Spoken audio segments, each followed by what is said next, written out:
আমার জীবনে আমি যা কিছু পেয়েছি তার সব কিছুর জন্য আমি সবসময় আল্লাহর কাছে শুকরিয়া আদায় করি।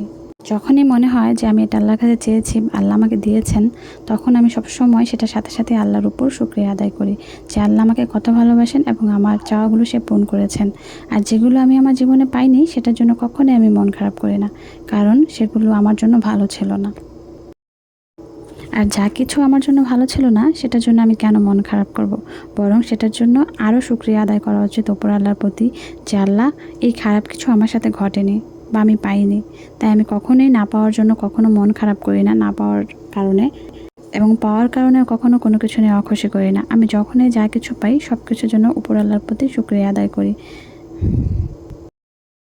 এবং এই শুকরিয়ার মাধ্যমে আমার কাছে মনে হয় যে আমার জীবনের একটা একটা করে সব ইচ্ছেগুলোই পূরণ হচ্ছে। আমি যেটা যেভাবে চাচ্ছি আল্লাহ সেভাবেই আমাকে দিচ্ছেন, শুধু আমাকে অনেক ধৈর্য ধরতে হচ্ছে আর সময় দিতে হচ্ছে। এই সব কিছুর জন্য আলহামদুলিল্লাহ।